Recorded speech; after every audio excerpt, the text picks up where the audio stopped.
बहुत समय पहले एक दूर के गांव में एक शांत और सुंदर जिंदगी बसती थी, जहां लोग सादगी से अपना जीवन जीते थे।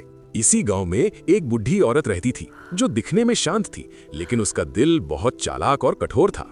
उस औरत के घर में साथ रह रही थी उसकी 7 बहुएं, जो डर और चुपचाप मेहनत भरी जिंदगी जीने को मजबूर थीं। उसके 7 बेटे राजा के महल में काम करते थे और साल में सिर्फ एक बार ही अपने घर लौट पाते थे। बुढ़िया औरत दिन भर बहुओं पर हुक्म चलाती रहती थी, हर बात पर डांट डपट और गुस्से से उन्हें दबाए रखती थी। बिना रुके बिना थके वो 7 बहुएं पूरा दिन घर का काम करती रहती थीं। फिर भी उन्हें कभी चैन नहीं मिलता था। खाने के नाम पर उन्हें सिर्फ एक कटलेट मिलता, जो भूख मिटाने के लिए बिल्कुल काफी नहीं होता था। रात को जब बहुएं जमीन पर सोती थीं, तब वो बुढ़िया औरत आराम से अपने बिस्तर पर सो जाती थी।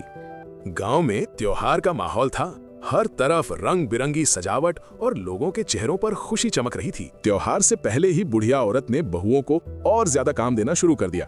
उसकी आंखों में चलकपन साफ दिख रहा था। बहुओं ने परंपरा के मुताबिक पूरे घर को गोबर से लीपा, बिना थके बिना शिकायत के। कोई अनाज पीस रहा था, कोई खाना पका रहा था और कोई पशुओं को खिला रहा था। सब बिना रुके काम में लगे थे। दिन भर की मेहनत के बाद बुढ़िया औरत ने बहुओं को सिर्फ थोड़ा सा सरसों और एक कटलेट दिया। चुपचाप खाते हुए बहुओं की आंखों से आंसू बह रहे थे, पर भूख उन्हें कुछ कहने नहीं देती थी।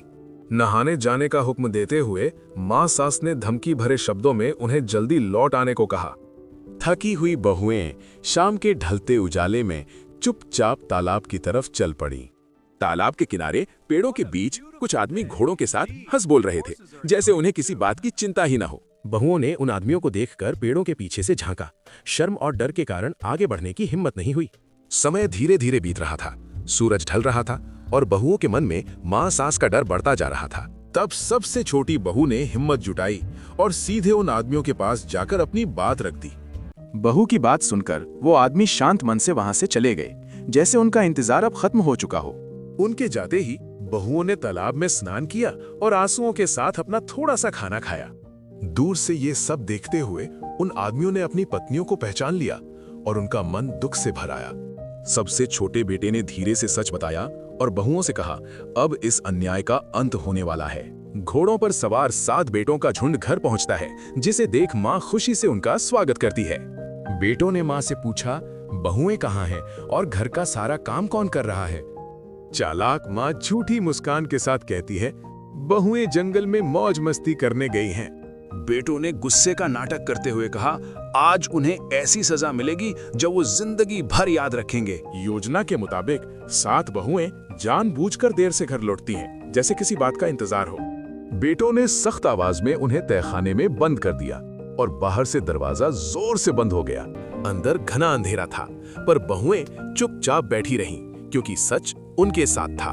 बहुएं बंद होती देख मां सास के चेहरे पर जीत भरी मुस्कान आ गई।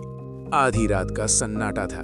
जब सब सो रहे थे, तब सबसे छोटा बेटा चुपचाप तहखाने की तरफ बढ़ा। उसने धीरे से ताला खोला और अंधेरे में बंद बहुओं के चेहरों पर उम्मीद की एक किरण चमक उठी। बहुओं ने अपने चेहरे और हाथों पर रंग लगाए, जैसे अपनी पहचान बदल रही हों। हाथों में घर के बर्तन उठाकर वो चुपचाप एक अनजाने खेल की तैयारी करने लगी। अचानक नींद टूटने पर मां सास घबराकर उठ बैठी और उसके सामने भयानक दृश्य था। रंग बिरंगे चेहरों के साथ नाचती आकृतियां खुद को आत्मा बता रही थीं और हवा में डर भर गया। डर के मारे मां सास हाथ जोड़कर भीख मांगने लगी और दोष बहुओं पर डालने की कोशिश की। तब उन आत्माओं ने चेतावनी दी, अगर मदद के लिए पुकारा तो बेटे भी गायब हो जाएंगे। डर से कांपते हुए मां सास ने जीवन की भीख मांगी और हर शर्त मान लेने का वादा कर दिया। बहुओं ने साफ शब्दों में कहा, अब से हमें इज्जत, अधिकार और बराबरी चाहिए। अपनी गलती का एहसास करते हुए मां सास अपना बिस्तर उठाकर गौशाला की तरफ चल पड़ी। न्याय मिलते ही बहुएं खुशी से तालाब की ओर बढ़ी, जैसे बंधनों से मुक्त हो गई हो। बहुओं ने तालाब में रंग धोके स्नान करके अपना मनपसंद भोजन खाया और खुशी से जीवन का सुख महसूस किया। सुबह होते ही बेटों ने उठकर मां को तलाशना शुरू किया और उन्हें अजब दृश्य देखकर हैरानी हुई। बेटों ने मां को गौशाला में सोया हुआ पाया, जो खुद भी हैरान और शर्मिंदा थी। मां ने बताया कि रात को कुछ आत्माएं आई थीं, जिन्होंने उनकी जिंदगी बचाई और बहुओं को सम्मान दिया जाने की सीख दी। अब मां सास ने बहुओं के साथ इज्जत और सम्मान से व्यवहार करना शुरू कर दिया और घर का माहौल बदल गया। बहुओं के चेहरे पर मुस्कान थी और अब वे घर के काम में खुशी और शांति के साथ जुड़ गई थीं। सारा परिवार साथ में भोजन कर रहा था, हंस रहे थे और एक दूसरे का सहारा बन रहे थे। गांव का दृश्य शांत और सुखद था, जैसे हर किसी के जीवन में सुख और समृद्धि छा गई हो। इस कहानी से हमें ये सीख मिलती है कि दूसरों को तकलीफ देना गलत है और सच्चाई और न्याय हमेशा जीतते हैं। जहां प्यार, सम्मान और शांति हो, वहां हर व्यक्ति खुश और संतुष्ट रहता है, जैसे इस घर में हुआ।